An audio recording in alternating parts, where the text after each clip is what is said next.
No one tells me where to stand.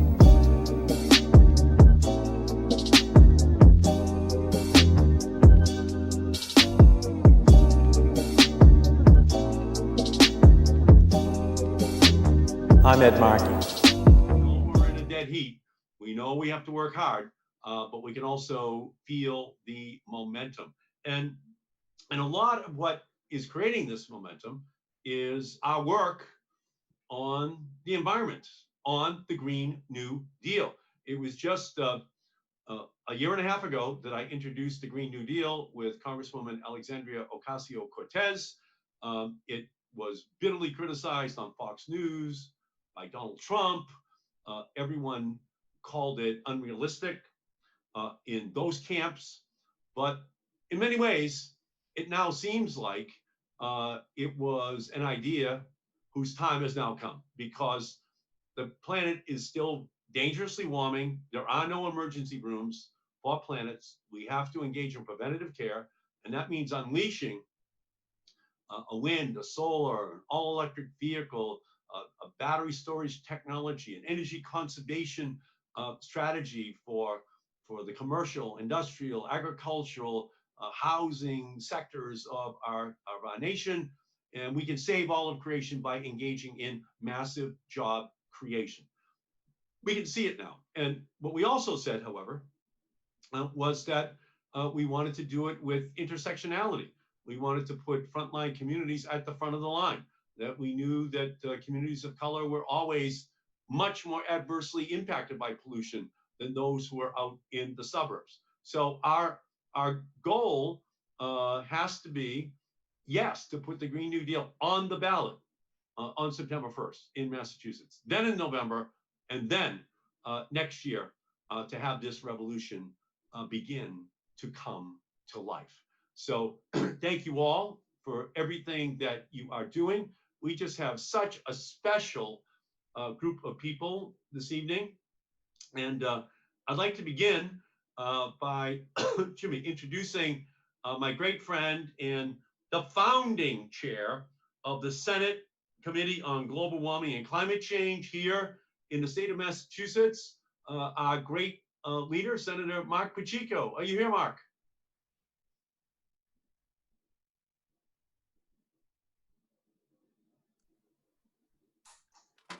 Yes, can you hear me? Yes, we can. Thank you for being here. I am here. Thank you so much, Senator, and thank you for having me with you this evening. You have been such an inspiration to those of us that care so deeply about climate change. You have been out there from the very beginning on this issue, leading on this issue, as you have on so many issues, whether it's healthcare, Alzheimer's, the opioid crisis, you name it.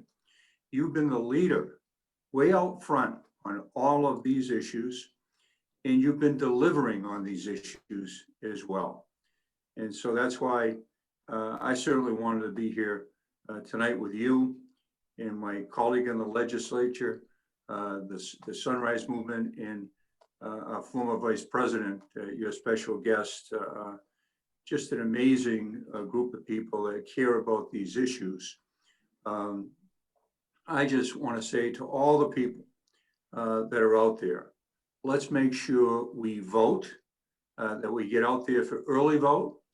I want to let you know, Senator, that I put my ballot in the mail yesterday so that it will head to the local Register of Voters office, hopefully by Monday, and it will be cast, and Ed Markey will be the first vote on that ballot to make sure that we have you reelected back where you belong, fighting for the Green New Deal, fighting for climate change solutions, because we are indeed in a crisis situation right now.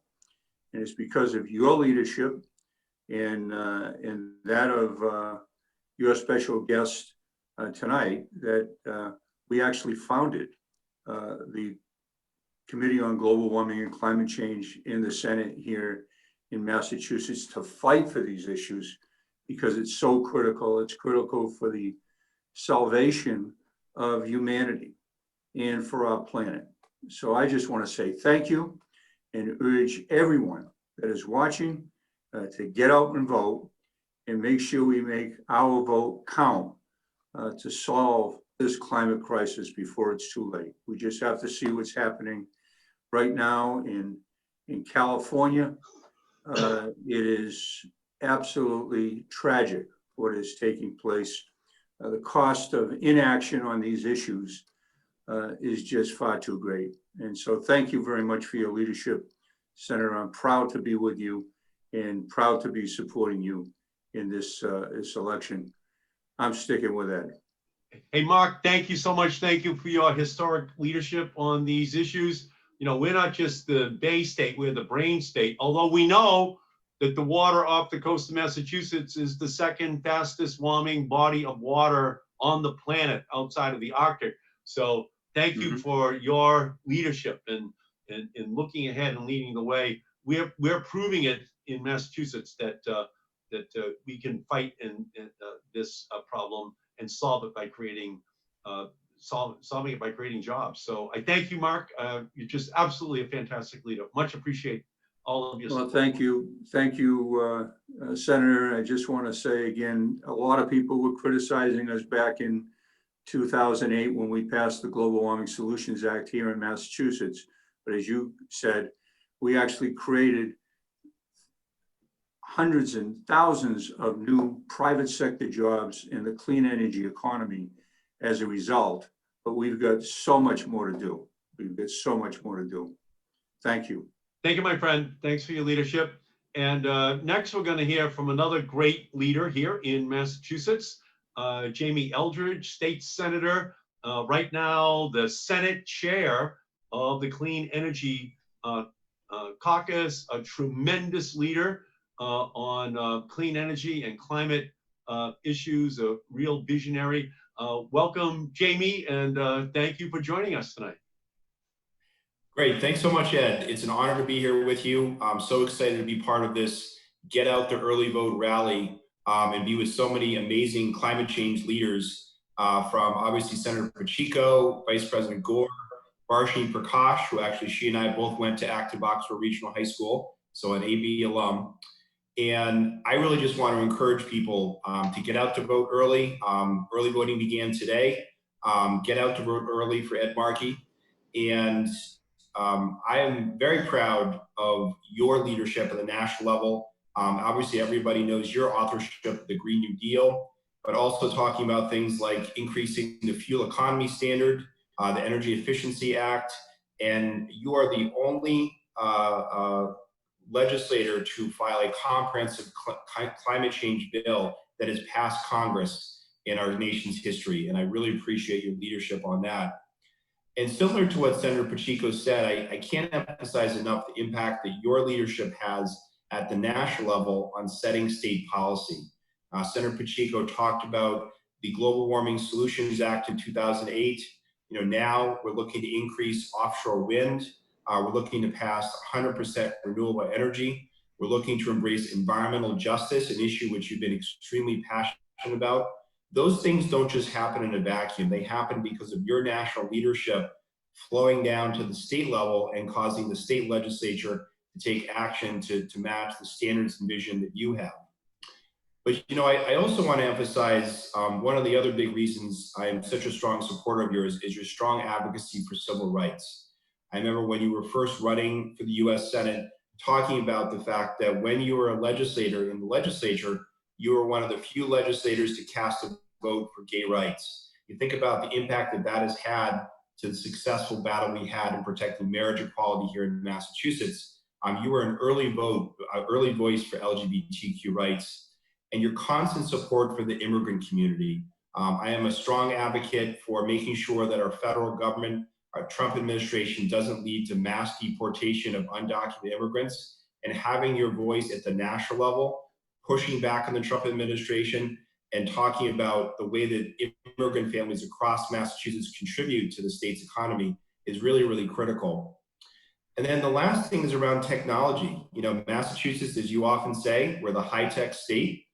your co-authorship of the Telecommunications Act in 1996, making sure that not only we were going to move towards internet for all, not making sure that we all have these smartphones at our hands, but also making sure you inserted language to make sure that it is accessible to all people, including people with disabilities. When you think about the increased innovation and productivity that people with disabilities have because of your insistence at the federal level that we made sure to take care of people with disabilities when we're updating the Telecommunications Act, I can't thank you enough for your leadership for that. So it's an honor to work with you on so many of these issues at the state level. I appreciate your national vision. I'm incredibly impressed with this grassroots campaign, and now it's time to bring it home and cast your vote for Ed Markey for U.S. Senate, which I will be doing later this week. Thank you, Ed, and it's an honor to be here with you on this call. Well, thank you, Jamie, and really thank you for your incredible leadership. We pride ourselves on being ahead of the curve, and you are leading the way on all of these progressive issues where we can show that you can solve problems and simultaneously create opportunities for people in the private sector. So I can't thank you enough, my friend, and thank you for all of your leadership on those issues. And again, Jamie said it, Marc said it, today was early in-person voting. It began today. People were lined up voting across the Commonwealth today, and they started with absentee ballots, no excuse. Absentee ballots a couple of weeks ago, they're pouring in by the hundreds of thousands. People were lined up all over the Commonwealth today to vote early in person, and we still have primary day on September 1st, although we know that September 1st is not primary day, it's just the last day you can vote. People are voting right now by absentee. They're voting in person at the polling places, safely distanced, but it is happening. And we are heading for the largest single turnout in a primary in Massachusetts history. That is what the trend is right now. And a lot of it is because the Green New Deal, climate is on the ballot. So our next super special guest is Varshini Prakash. She's one of us. She is a Bay Stater, really a brain stater. She is the co-founder and the executive director of the Sunrise Movement. She's a member of Vice President Biden and soon to be President Biden's task force on climate. That wasn't on the scoreboard a year ago, and was named one of Time Magazine's 100 Next list of leaders shaping our future. And in 2019, right after I introduced the Green New Deal with Alexandria Ocasio-Cortez, you get one seat at the State of the Union to hear Donald Trump speak. Each senator gets one seat. So I decided that I would ask Varshini if she would like to be the person in my seat staring down at Donald Trump as he was beginning his last 2 years as the president of the United States. And so just an incredible leader, my friend, and the executive director of this powerful Sunrise Movement. Welcome, Varshini. Thank you, Senator. Wow, I was honored to be your guest then. I am honored to be your guest now. You look great, fired up as always, which is exactly the kind of energy and spirit we need from our elected leaders. I just got my ballot this afternoon, and I am raring to be voting for you again to represent this great state as our senator. And also just so humbled to be among such brilliant climate leaders from Massachusetts and nationally. So thank you for including me on this call.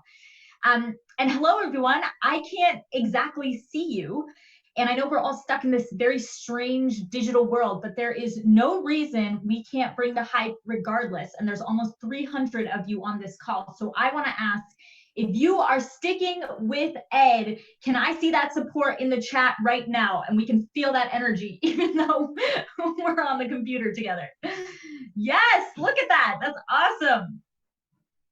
All right. People are hyped and people are so ready to get Ed Markey elected into office again. So I first heard the name Ed Markey when I was, I think, 19 at the University of Massachusetts Amherst when I was a sophomore. And I remember that moment like it was yesterday. I was seated in the basement of the Student Campus Center, surrounded by a couple dozen divestment activists. These were young people who had kicked off a campaign on our college campus to divest the entire UMass system from investments in fossil fuels. And I was fresh off of an unbelievably inspiring march in DC, the first that I had ever gone to protest the Keystone XL pipeline, along with, I think, 40,000 other people. And I was arriving back in my campus, and there were organizers there who were making the pitch to us young college students about how we could take our movement's energy to the polls. And so that was the first time that I was going to be voting. And there was a man named Ed Markey who was running as the climate champion for the state in that election. He was running as a candidate who pledged to stand with indigenous communities, with farmers, with young people, with people of color across North America and the world, and become one of the first national politicians to oppose the Keystone XL pipeline in his run for United States Senate. And this was a man who I could tell right off the bat had a tenacity and a passion for climate justice that really set him apart.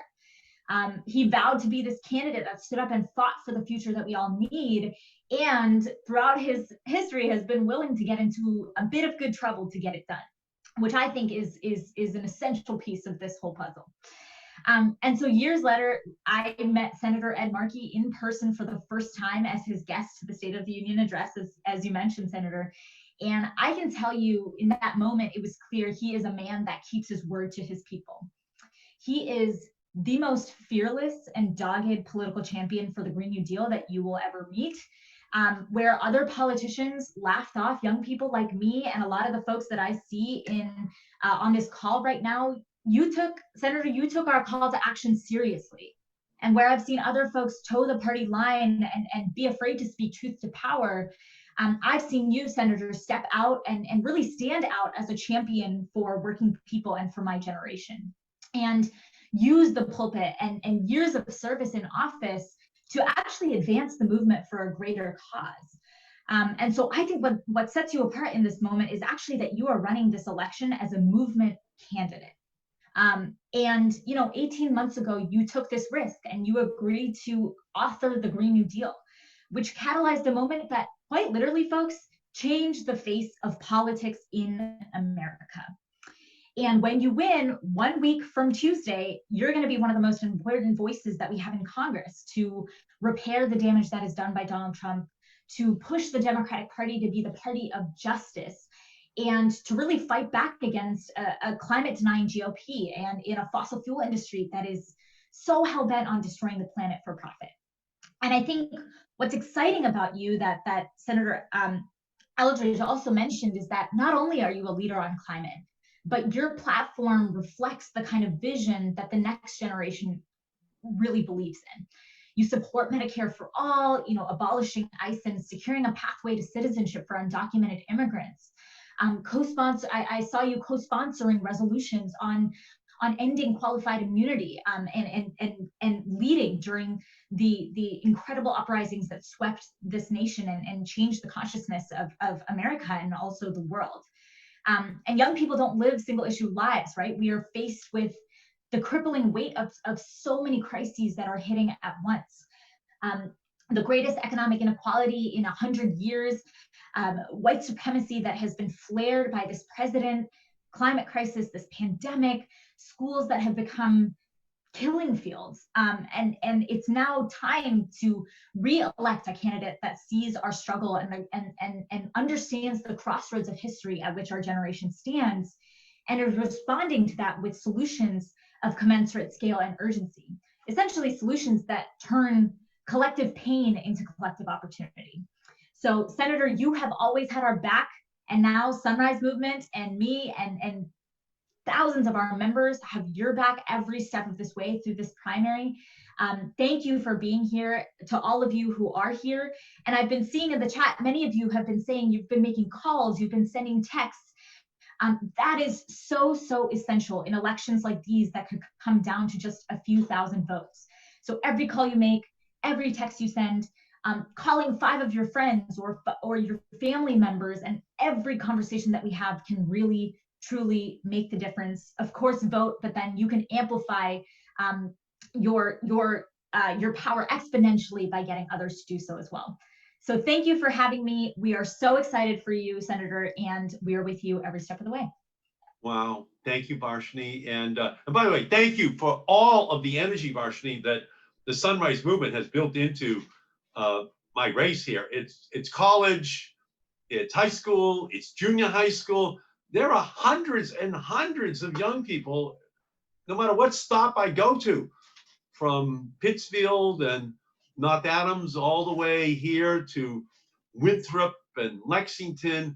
The Sunrise Movement is up and active, and as you're saying, making calls, they're texting, they are communicating, they are not agonizing, they are organizing around this issue. And like you're saying, many other issues as well. And I can feel the energy. For people on this call, when the Boston Globe did a poll last September, I was down by 14 points in the Boston Globe poll in September as the race started. I am not down by 14 points anymore. That's all I can tell you. We have an energy, it's built around issues. The issues have the charisma. And as AOC says about me, it's not your age, it's the age of your ideas that are important. And for that purpose, I'm the youngest guy in this race because it is climate crisis, it is net neutrality, it's all of the issues, you know, that we have to put front burner next year to move our country in the right direction. So Varshini, thank you so much, my great friend. And now, just such a special treat. When I was elected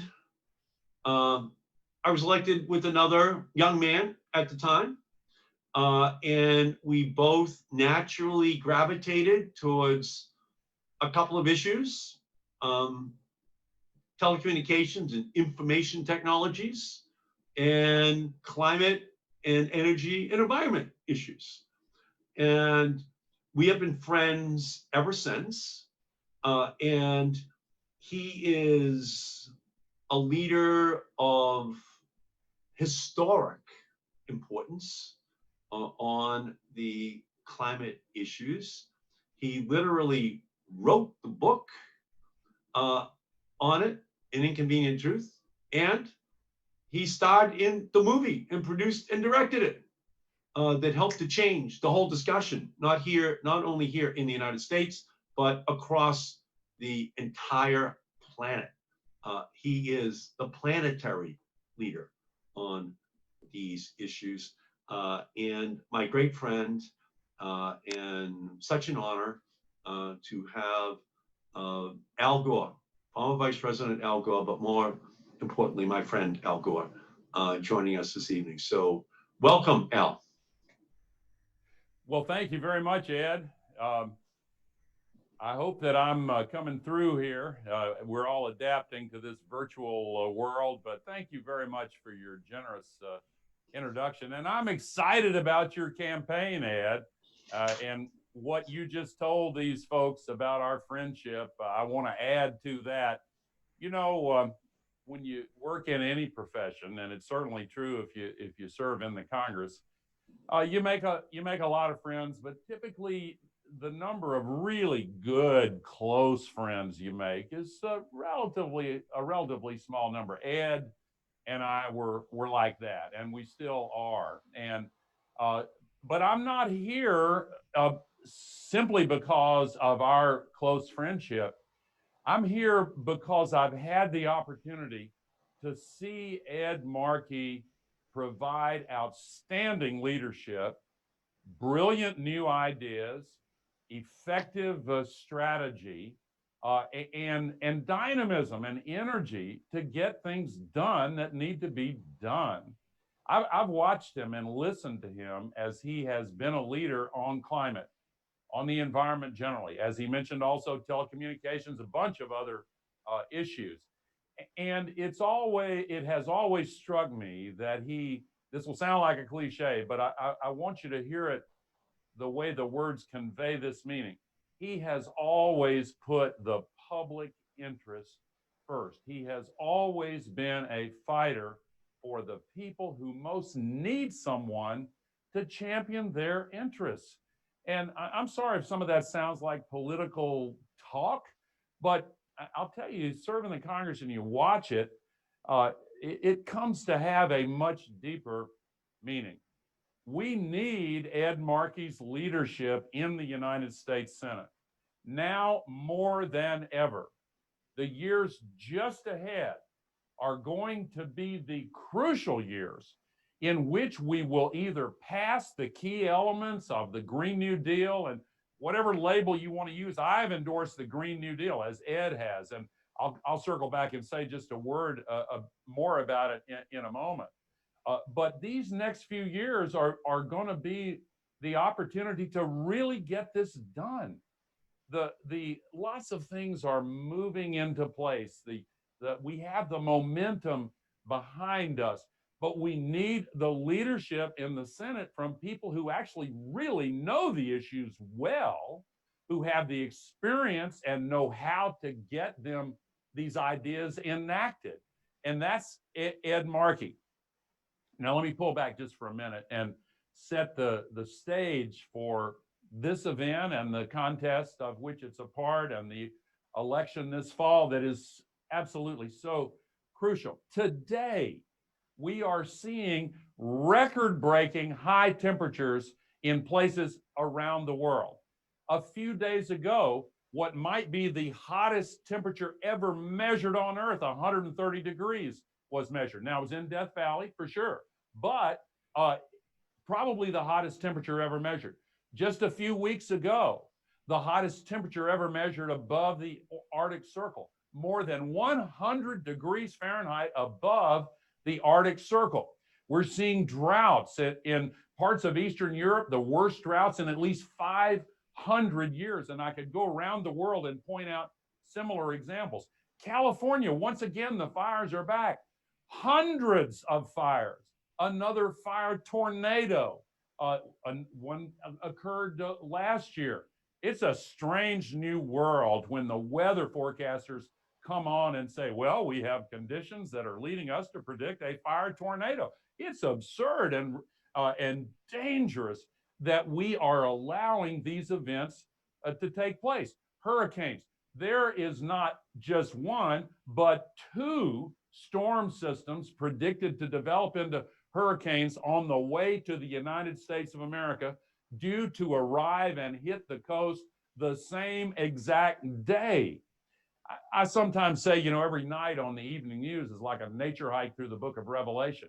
It is literally true that the events that we are living through now are without any precedent in all of human history. And we know the causes of it. This is the thin shell of atmosphere surrounding the Earth. If you could drive a car at interstate highway speed straight up in the air, you get to the top of the sky in 5 minutes. We're using this as an open sewer, spewing 150 million tons of man-made global warming pollution into it every 24 hours. It's insane. It's reckless. It's dangerous. It's immoral. It's unethical. And we have the ability to solve it. Not only do we have the ability to solve it, as we solve it, we'll make life better in so many ways. And Ed Markey has been the leader in spelling out how these things work. What's the fastest growing job in the United States of America today? Solar installer. For the last 5 years, it's grown 5 times faster than average job growth. What's the second fastest growing job? Wind turbine technician. Where are the largest number of new jobs that we need coming out of this pandemic and economic downturn? Retrofitting buildings. How can we reduce the worst source of CO2 in America today, transportation? By pursuing Ed Markey's victory in raising the mileage standards and in shifting toward electric vehicles. We have the ability to make our country better in every single way. And what this pandemic and the climate crisis both have in common is they reveal the horrible inequities and racial injustice and structural racism that has to be dealt with. And solving the climate crisis and creating all these jobs gives us the ideal opportunity to do exactly that.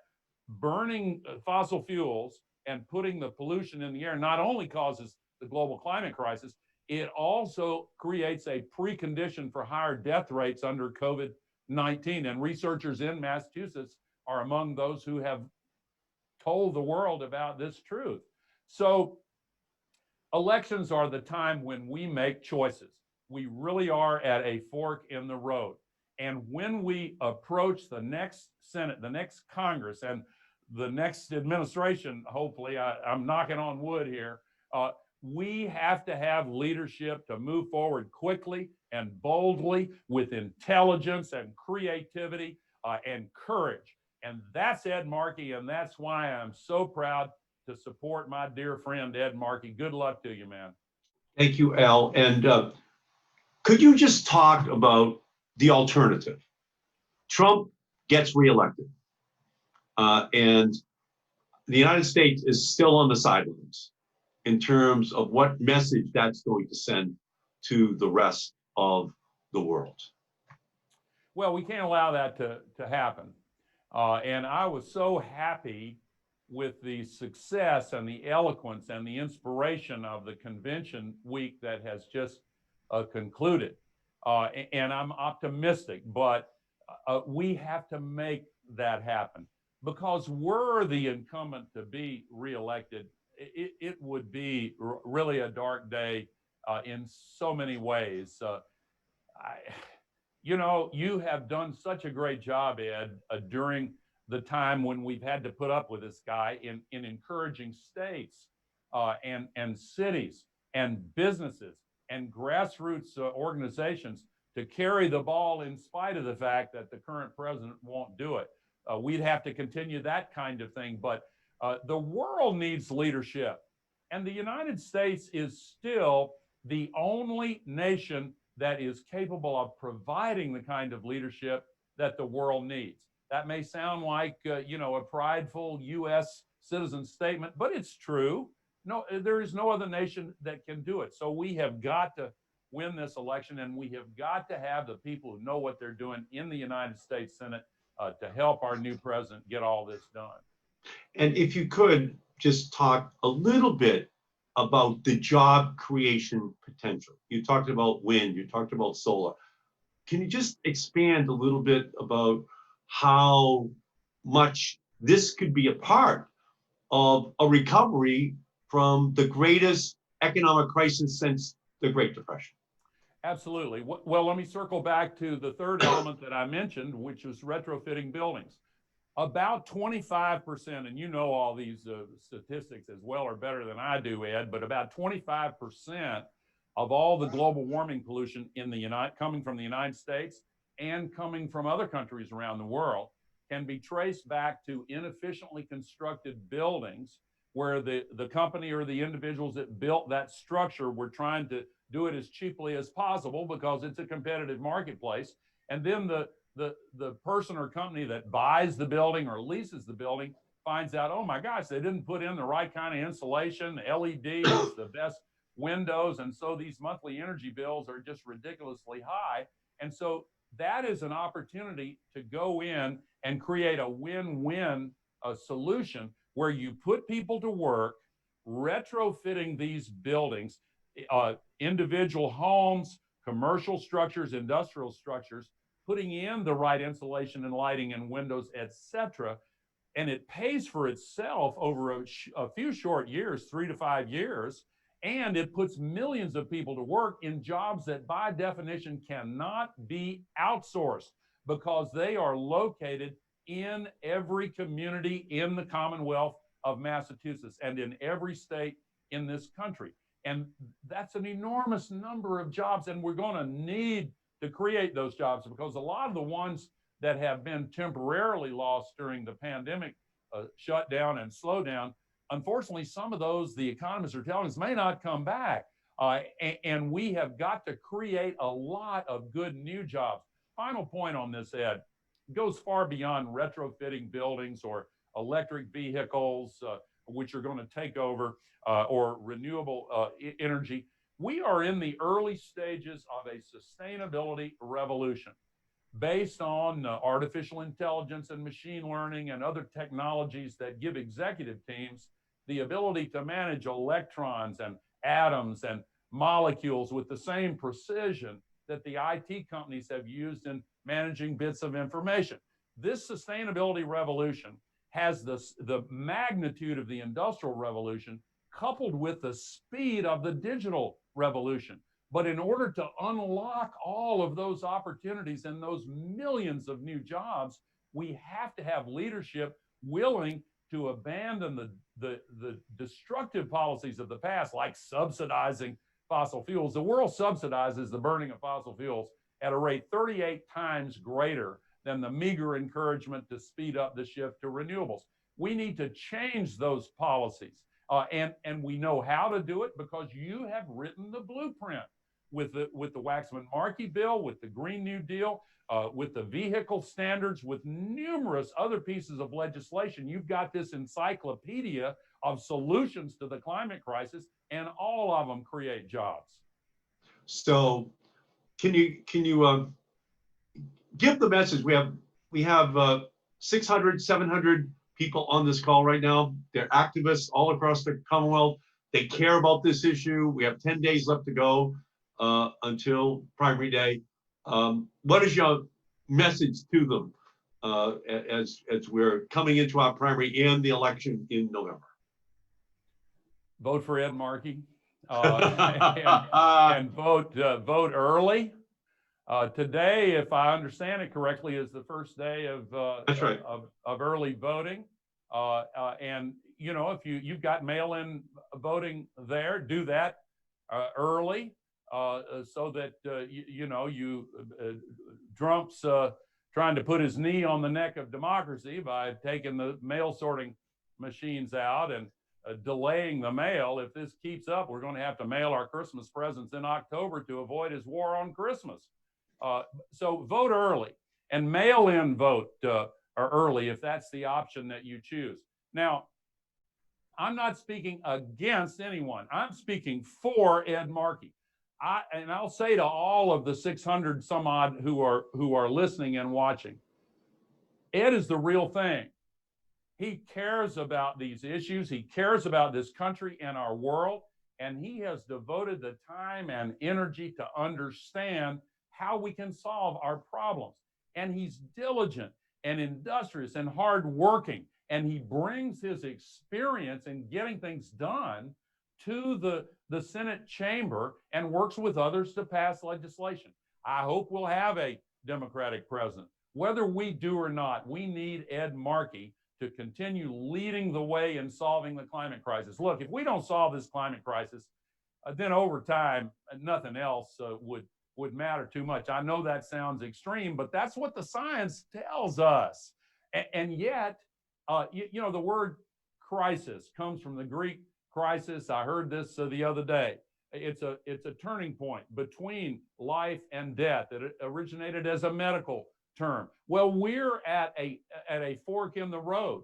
We can turn in the right direction toward life, toward prosperity, toward sustainability, toward getting all this pollution out of the sky so we can turn the thermostat back down, so we can avoid the sixth great extinction, so we can avoid filling the oceans up with plastic and all the other horrors that we know are going on. And if we turn in the right direction, we can create these jobs and we can create a compact among ourselves to care about one another, to care about the future that we want to create for our children and grandchildren. And one final question, Al, because, Mark Twain perhaps apocryphally said that history doesn't repeat itself, but it does tend to rhyme. So this year, with what Donald Trump is doing with the post office, Louis DeJoy, trying to remove mailboxes, trying to make it hard for people to vote by mail, trying to suppress our ability to exercise our democratic rights. There's a lot of rhyming going on with 2000. And just in listening to you, I'm sure everyone on this call is going, wow, what a great presidency that would have been for the planet. And so can you just tell us right now, from your perspective, what is Trump doing? And we know why he's doing it, and what should be the responsibility that we all have to make sure that we fight this man tooth and nail. Yeah. Well, you brought up 2000. I was thinking about the other day when I heard the president say, you know, we might not even know who wins the election on the night of the election. I thought, well, yeah, that's happened before. And we need to prepare ourselves for the fact that it may be some time after election day before all the votes are counted, but we must insist that they are actually counted. It is also possible that the apparent result on the day of the election may tilt in one direction when this flood of mail-in ballots comes in later. It's just overwhelmingly in the other direction. We can't see the future, but it could work out that way. So we need to vote early. We need to get others to vote. As Barack Obama said the other night, to make a plan to vote, make sure that those in your family and those in your network of friends and associates vote. As John Lewis said, the last time in his lifetime, last spring, when he crossed the Edmund Pettus Bridge for the last time, of course, they had that moving procession with his coffin crossing it at the time of his funeral. But when he got to the other side of the Edmund Pettus Bridge last spring, he gave an interview and he said in his unique way, he said, we have got to vote like we have never voted before. I can't put it any better than that. This is a time to really heed those words. We hear the cliche, we hear it as a cliche when people say this is the most important election of our lifetime, but this one really is. And it's not only the presidential election, it's winning back the Senate, it's keeping the House, and it's making sure that the real leaders on the most important issue facing humanity in our time, the climate crisis, that the real leaders are returned to the Senate. And Ed Markey, you have been the leader in the Senate on the climate crisis. I need you there. We need you there. The whole world needs you there. Thank you, Al. Thank you, my friend. I'm looking forward to partnering with you next year in the United States Senate. You are the first person that we should have testify before the Senate so that you can lay out the charge to that body so that we can begin to take the recommendations which you gave us tonight and so many others and begin to put them into place, because this is not a technological problem. This is a political problem that we have. We can do this. And you have been my great friend and just the great leader for the whole planet. I thank you, my friend, and just a great honor. Chris, a great honor. Thank you. And it's just such an honor for all of you to hear and know that Vice President Gore is supporting me in this race. And we have on the call Matt Broder. Matt is our organizer for this event this evening. And Matt's going to tell us how we're going to be maximizing this early voting opportunity in the state of Massachusetts. So thank you for your great leadership, Matt, and I turn it over to you. Thank you, Ed. Thanks so much. And hello, everyone. My name is Matt Broder. I'm a regional organizing director here on Team Markey. I'm sticking with Ed for so many reasons, and I know you are too. But first among them is, like the Vice President just said, we need Ed Markey in the US Senate if we're going to address the climate crisis. I grew up on Cape Cod. I know I saw some of my Cape Cod friends in the chat as well. And even as a kid on Cape Cod, I was so aware that rapid changes to the climate would wash away my community in the not so distant future. And we can already see some of the most damaging effects in action. So that's why when I became a student at UMass Amherst, I got my start in the environmental movement, organizing events to work through how we can build a more sustainable food system and its connection to tackling the climate crisis. My co-events coordinator in that role, actually, who I was fortunate to learn from, was Varshini Prakash, until she had to go finish the fight to get the UMass system to divest from fossil fuels, and successfully, I might add. But I learned so much from her about activism and not letting anyone tell you what's possible or what's practical when it comes to securing our future. And so I'm so grateful that we're able to be on the same team again to re-elect a leader that also believes in pushing the conversation forward to act on climate change. We have approximately 9 days and 23 hours until polls close. This is a historic election with huge numbers of people choosing to vote by mail. Over 1 million voters have received their mail-in ballots. And this is also the first ever early vote period in a Massachusetts state primary, which started today and continues through Friday, August 28th. In addition, just like always, you can vote in person, or you can also deliver your mail-in ballot to an early voting location or secure drop box in your community. It's been a long get out the vote period this year, basically lasting the entire month of August. But this week coming up is the biggest week for voting by far. And we need all hands on deck calling voters to help them cast their ballots for Ed. And so my ask to you, please sign up for a phone bank this week by going to edmarkey.us/phonebanks. And I know my teammates are putting that link in the chat many times over. If you're already signed up for a shift, thank you so much. Please sign up for a second and third if you can. We're making calls every single day between 10 a.m. and 9 p.m. with seven different start times every single day. Also, every night starting tomorrow night, after all of the day's phone banks are over at 9:15 p.m., we're going to have a checkout call for all volunteers, which will feature some special guests. So you're not going to want to miss that. Keep an eye out for more details. And then also, looking beyond early voting, we're going to need a lot of help in the final 4 days too, particularly on September 1st, on Election Day, when many people still will choose to vote in person as they would in a more normal year than we're in right now. And so we're mobilizing hundreds of thousands of voters to cast a ballot for Ed. And we need everyone giving all they've got to this fight for a livable planet and a just future for Medicare for all and the Green New Deal. We need you with us. There's no more later. Later is now. Ed says we have to be all gas, no brakes. So let's live up to that. Sign up again at edmarkey.us/phonebanks and let's go reelect Ed. So thank you, Matt, and thank you to everybody on this call tonight. We can see the finish line. We have a lot of momentum. We've already defied expectations.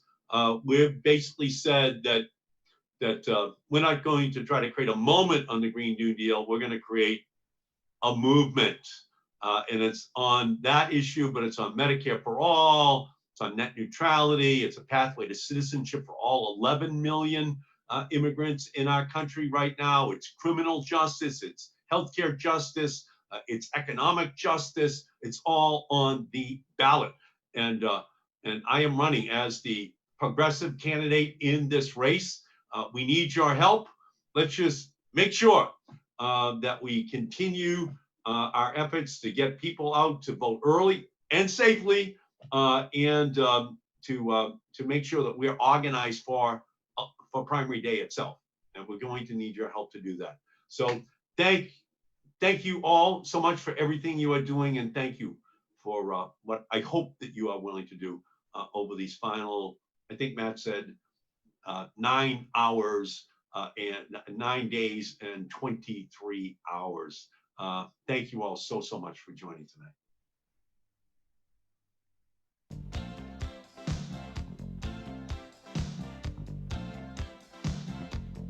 political tide has turned on the rising seas. We are reclaiming our leadership on the most important issue facing humankind.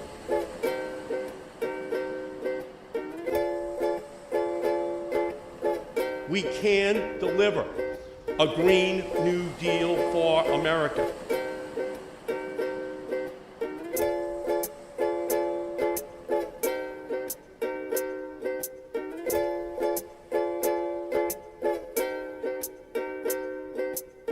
This is an incredible moment.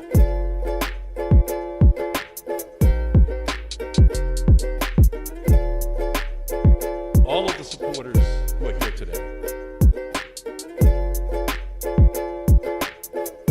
support the climate, clean energy, social justice, public health.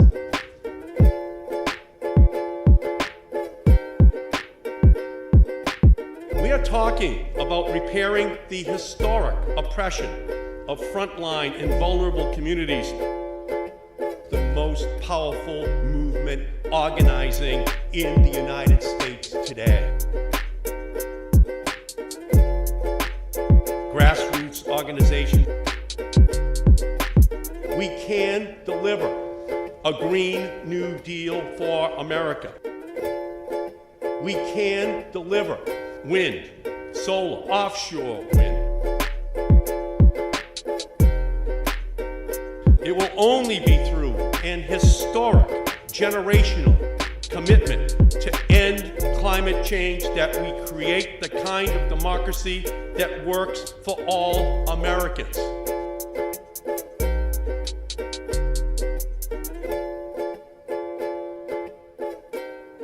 Never in our history have the interests of all Americans been so united. I want to thank my fantastic partner, Congresswoman Alexandria Ocasio-Cortez.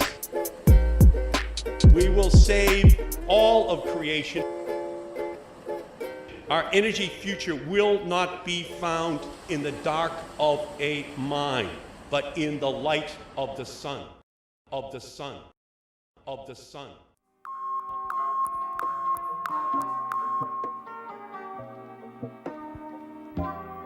Ed Markey's desk was thrown out in the hall by the State House bosses because Markey fought to make judges work full-time. Markey's bill is now the law.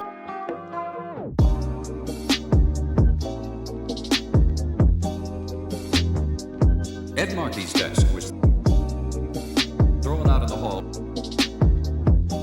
Ed Markey's desk.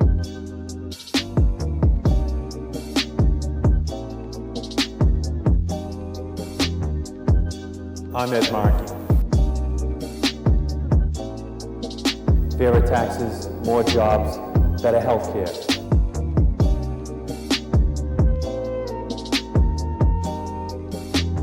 Better health care.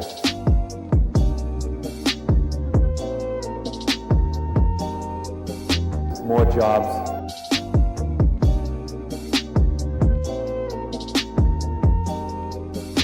Fairer taxes.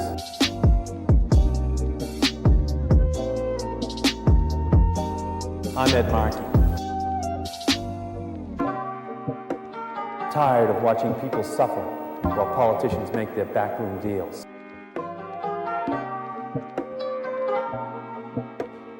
Make their backroom deals.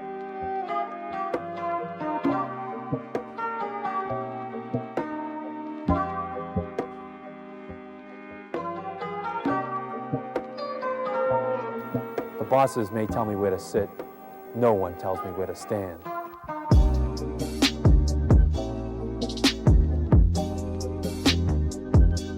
No one tells me where to stand.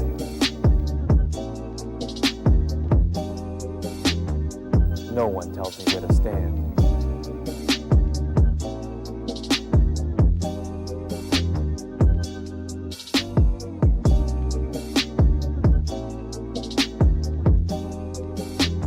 I'm Ed Markey.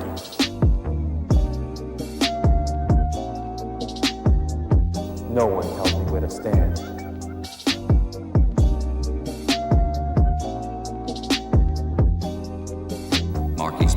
is now the law.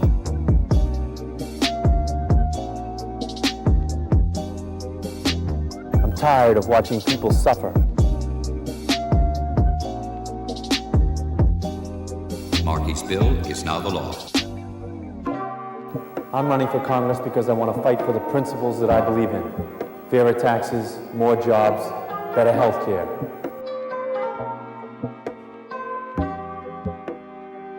Markey's bill is now the law.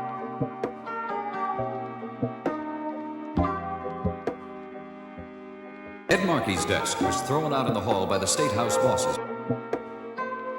Fairer taxes, more jobs, better health care. Markey's bill is now the law. When I first got to Congress and we started to discuss big, bold plans, a solution on the scale of the crisis, a lot of people said we can't do too much, we can't go too fast in order to pursue change for the American people.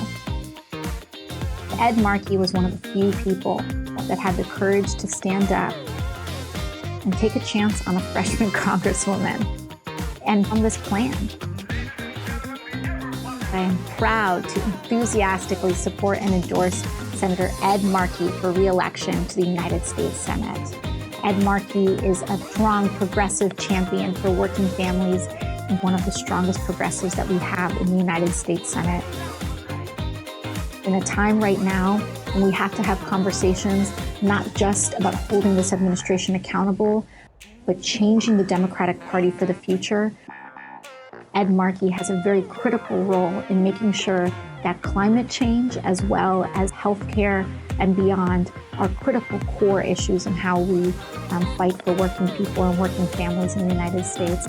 Ed Markey is aggressively pursuing an agenda for the future, and that's what progressivism is all about.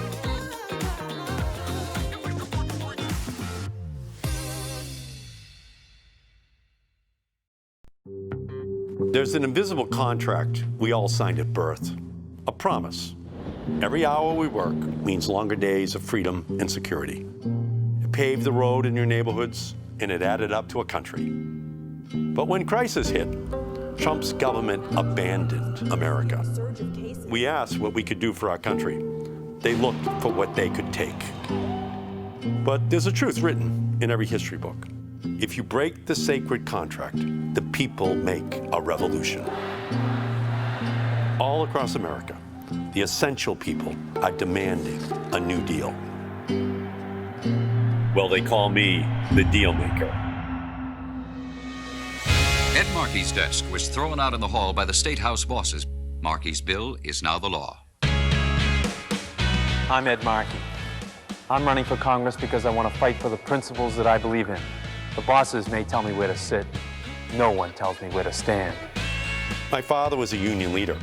He taught me, don't beg for your rights, organize and take them. So in January, I was the first senator to write to Trump. I warned him, we needed a plan.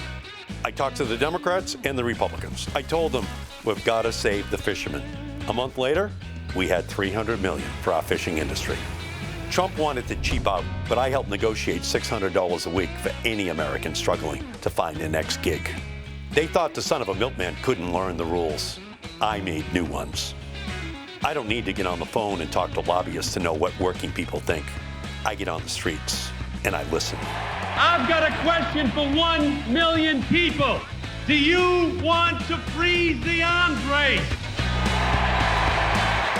I put the deal on the table, but the people make it impossible to refuse. With 500 laws on the books, you think I'm gonna stop now? They wish.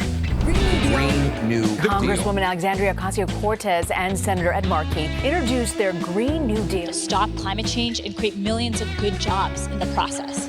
We gotta absolutely crush Donald Trump in November. But if we're gonna end this era of chaos, that won't be enough. We gotta make sure President Biden signs the Green New Deal. We can't wait. We've gotta have folks in the United States Senate who are willing to stand up for working people. That's who Ed Markey is. I need Ed Markey in the United States Senate. We asked what we could do for our country. We went out. We did it. With all due respect, it's time to start asking what your country can do for you.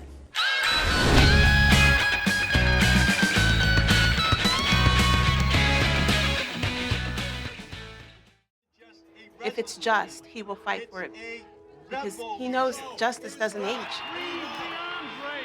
I'm State Representative Nika Elugardo. I'm for Ed Markey because he always fights for us. He fights for us against apathy, against complacency, against structural racism. He fights for us no matter what, and he has for decades. He fights when there's no way to win, and then somehow he does win. He doesn't let anyone tell him where to stand except for his constituents. He fights when it's unpopular, and for that reason, he's brought so many wins. I know I can trust Ed because he won't ever tell me it's not possible. He'll say, if it's just, we're gonna fight for it. I'm Dan Rivera, I'm the mayor of the city of Lawrence. I'm with Ed Markey because he was there for us in our darkest hours. Multiple gas explosions. All Lawrence firefighters return to work. You're hearing this on the scanner, come to work. On September 13, 2018, Lawrence and Andover, North Andover, were overpressurized by a gas explosion caused by Columbia Gas. During that tragedy, Leonel Rondon lost his life. Seen flames shooting out of this residence. At least 25 others were injured. When Lawrence was fighting against Columbia Gas and the Columbia Gas crisis, Ed Markey brought Washington to Lawrence. Today was a day of reckoning and accountability, and it is going to go on. Ed Markey took on Columbia Gas and ensured that they were on the record of things that they were going to do and had to do to make people whole in the Merrimack Valley. And Senator Markey memorialized Leonel Rondon by naming the gas safety bill he submitted in Congress after Leonel. We can keep him forever in our memory by fighting to make this bill the law of our land. And I don't think anyone can represent Massachusetts in the United States Senate better than Ed Markey, who fights for us every day and gets what it is for kids in Lawrence and families in Lawrence and the things that they're going through. I would never replace him. My dad, his name is Dan. He's been living with Alzheimer's for about 10 years now, or a little bit longer even. There's a pretty big morning routine to get him just out of bed, getting him into the wheelchair, going to the bathroom, taking a shower, brushing teeth, things like that, which I'm not that involved in, but it's definitely a lot. It just was really hard, I think, to talk about because I don't know how people are gonna react, or I don't want them to pity me or feel weird about it. It's just something that I feel like people don't talk about, but well, I saw Ed's story and how he put out that video that had him talking about his mom, and that was really inspiring to me. And the idea that we could have a cure for Alzheimer's by 2025, I think that's really life-changing, and I think it would be for a lot of people. And just having a little bit of hope that there are people out there who care about this issue and who care about families like mine is really, really hopeful and good.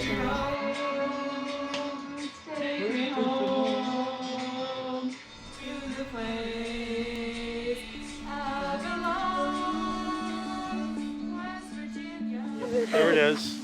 Good to see you, Dan. He very smart guy.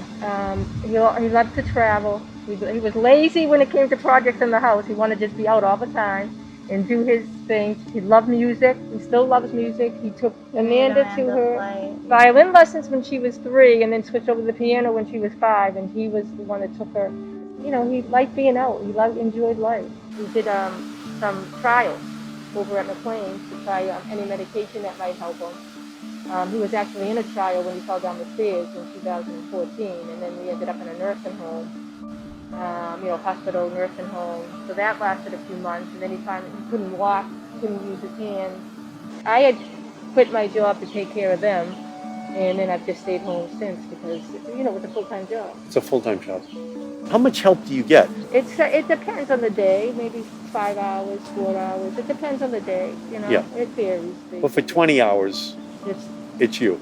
Yeah, well, it's more than probably that, but yeah. For 24 hours. Yeah. Even when there's somebody here, you're still on duty. Yes. And how do you feel about your mother and your father and what you see in this house every day?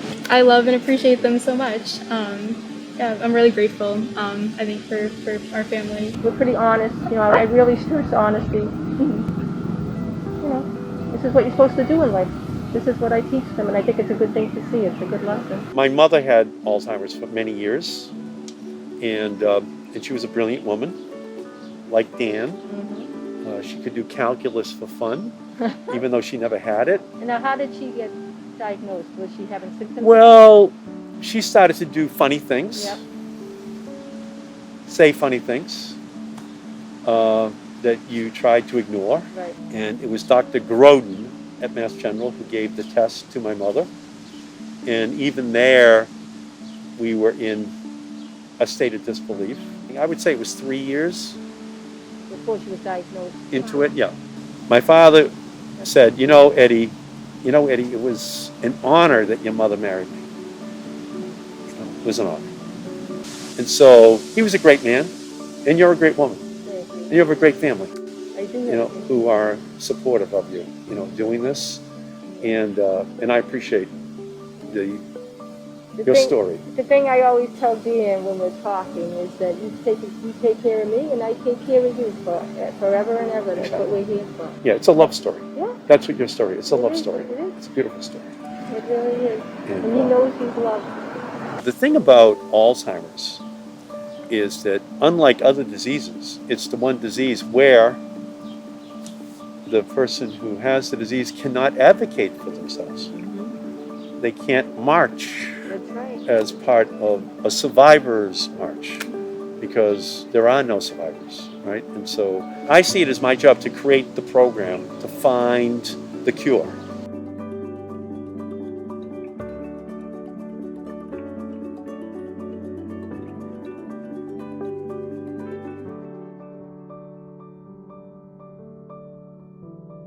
And it's just trying to put into law the lessons I learned from my father. Right. How much more likely they're going to eat if they're at home. How much more likely they're going to exercise if they're at home. That's right. How much more likely they're going to keep a good disposition if they're at home. So all of that is now a law. And my goal is to scale it up so that we can make that the national program for every family to have it as an option.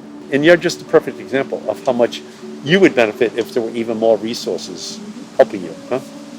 Because you're 24/7. I am. Yeah. So Amanda wrote a beautiful piece. Oh, wasn't that? I think she's a great writer, and I think it came from the heart, and it was very hard for her to do. She's not very open about those things, and I think it was good for her to do. I want people to know, and also I wanted people to know about the work that you're doing. A lot of people don't know about it, and it's something that everyone should know about. We need more, people in the government who actually have personal experience with things and who legislate from their heart and based on what they know. It's beautiful. Thank you. It's absolutely a beautiful tribute to your father and your mother. There's a lot of education that has to still go on about Alzheimer's. And that's why we have to do more work. Just explaining to people that this has to be a big campaign that we wage to find the cure for Alzheimer's. And so it's a big part of my family's history, your family. We can get it done though. We are going to get it done. We're going to solve this problem. It's not Democrat, it's not Republican, it's not liberal, it's not conservative. It's just something that we have to come together to work to find the cure. That's right.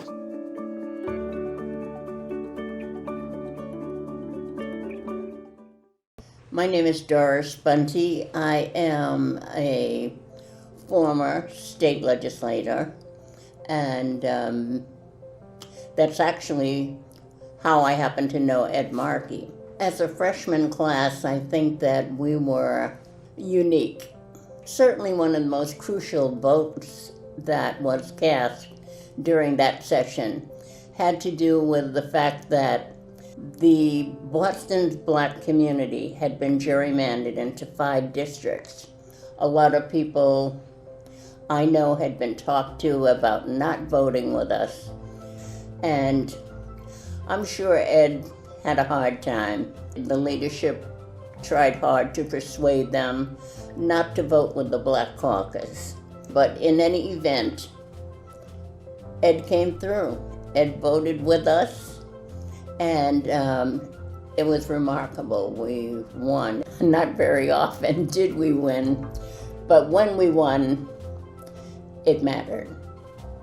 It meant that the people would be represented And today people are looking at issues of fairness and equity, and I like to think that's because of the foundation that you tried to lay back then.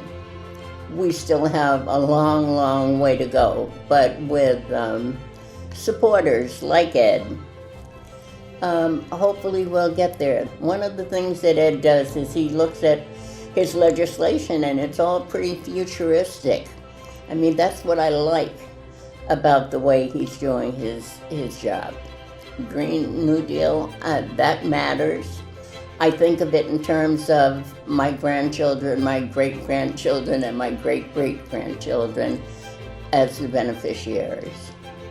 I think that that's one of the most important pieces of legislation, preserving the planet, because that's what it really is. I mean, I think that's essential. I'm happy to be supporting Ed, and I won't ever forget that vote that he cast. It's made us good friends.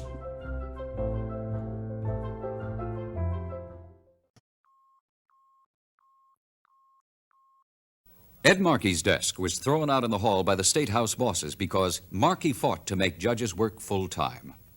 Markey's bill is now the law. I'm Ed Markey. I'm running for Congress because I want to fight for the principles that I believe in. Fairer taxes, more jobs, better health care. I'm tired of watching people suffer while politicians make their backroom deals. The bosses may tell me where to sit. No one tells me where to stand. Well, I come from just a working class neighborhood where people live in two-family, single-family homes, where they live more for their kids than they do for themselves, and they try to instill in them some of the values that they think are still important. And they don't have a great deal of money, but I think for the most part, they're happy people. Where I come from, you don't necessarily think yourself as running the United States of America. But as you grow older, you begin to realize that some of the values that you have and some of the training that they give you and some of the education that you get, if you take it to heart and you really believe some of the things that they teach you about how far you can go and what America is really all about, then you can go to Washington, D.C., and you can represent those people, even though you came right off the streets, even though you really didn't have any of those special advantages or special privileges that many other people have. And I guess that's the lesson that I learned about politics, is there really aren't any rules, that the preconceptions that you make about the fat cats and the special interest are really only allowed to exist as long as people don't want to go out there and fight for what they believe in.